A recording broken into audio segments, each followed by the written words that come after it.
नमस्कार,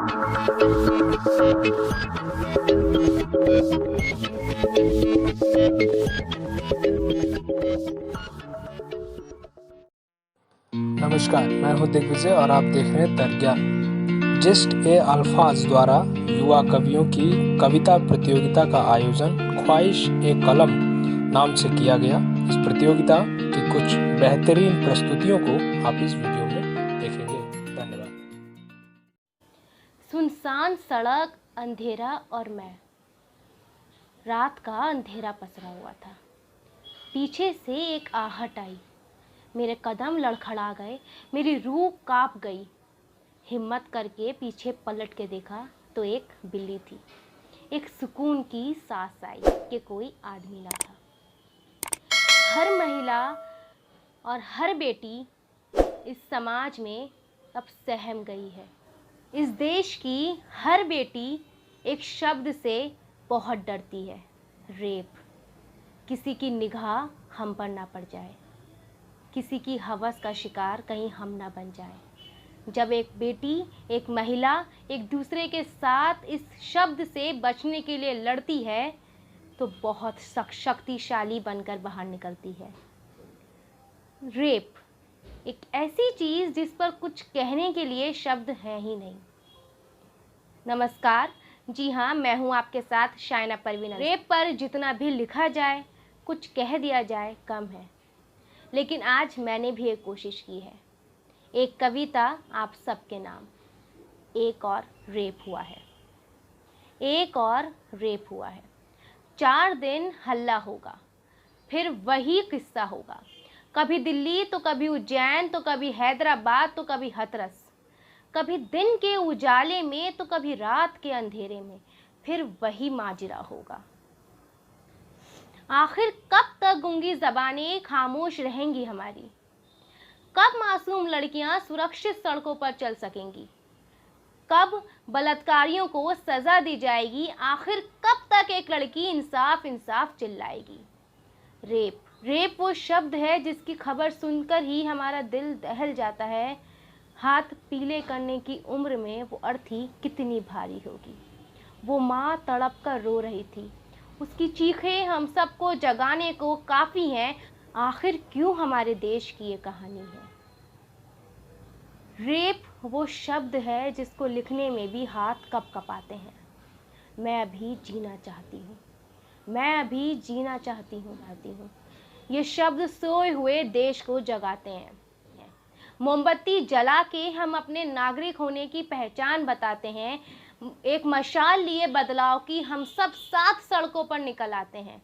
लेकिन सुबह का सूरज निकलते ही ये भीड़ गायब होने लगती है। एक बेटी की आवाज़ दबने लगती है। इस बार इंसाफ ज़रूर दिलाएंगे। एक बदलाव सुरक्षित भारत की रोशनी को घर वापस लेकर जाएंगे। ऐ गुड़िया तू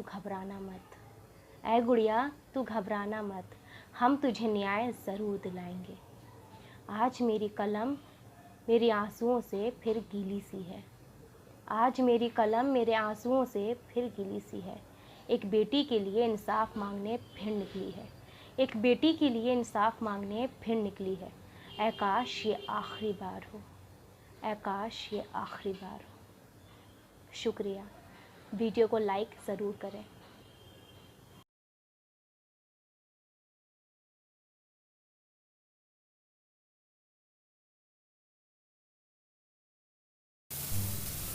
नमस्कार, मैं मधु आप सभी के सामने अपनी कविता प्रस्तुत करने जा रही हूँ। ये जो मेरी कविता है ये एक घटना पर आधारित है जिसका शीर्षक है मैं एक युवती हूँ, इसलिए लोगों के आंखों में चुभती हूँ। कह नहीं पाती बेझिझक मन के विचारों को, बीच में ही रुकती हूँ। समाज में सम्मान मिले शायद इसलिए इतना झुकती हूँ। और इतना ही नहीं अपनी आबरू की रक्षा के लिए पुरुषों से लुकती हूँ। क्यों? क्योंकि मैं एक युवती हूँ। वो जो मुझ पर बीती है ना, शायद यही अब भारतवर्ष की रीति है। मुझे समझ नहीं आता कि मेरा किस्सा बन गया राजनीति है, और लड़कियां इतना क्यों अब डर डर कर जीती हैं।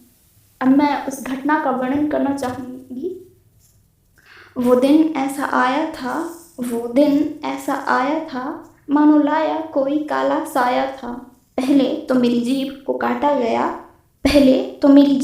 काटा गया और चीखों को रोका गया, मुंह को दबोचा गया, कपड़ों को नोचा गया, जिस्म को खरोंचा गया, और अभी भी मन ना भरा तो हड्डियों को तोड़ा गया। सांसें अभी बाकी थी तो गर्दन को मरोड़ा गया। उनके हर एक स्पर्श में मेरी रूह को झकझोरा गया। जब रंजिश की आग और हवस की प्यास बुझी तो नग्न निर्वस्त्र बीच सड़क पर मुझे यूं ही छोड़ा गया। और अगले ही दिन सुना मैंने मेरा नाम निर्भया से जोड़ा गया। मैं असमंजस में हूँ कि दुनिया इस बात से अनजान है। द्रौपदी की तो केवल साड़ी उतरी, फिर भी वह महान है। मेरे तो तन मन को कुरेदा गया, फिर क्यों मेरा किस्सा गुमनाम है। मैं अभागन, मुझे इंसाफ दिलाने को तो ना भीम और ना कृष्ण भगवान हैं। अब बकाया मेरे जीवन में केवल और केवल अपमान है। अच्छा ही हुआ कि मैं मर गई, क्योंकि जिंदा में पूछे जाते सवाल कई, और फिर उतारी जाती मेरी इज्जत रही सही। बस गिला इस बात का है कि मेरी अर्थी न घर गई। चिता को मुखाग्नि देने की इच्छा पिता की अधूरी रही। लेकिन चिंता मत करो, मेरे मरने पर भी आएंगी निर्भया नहीं। मैं प्रार्थना करती हूँ उस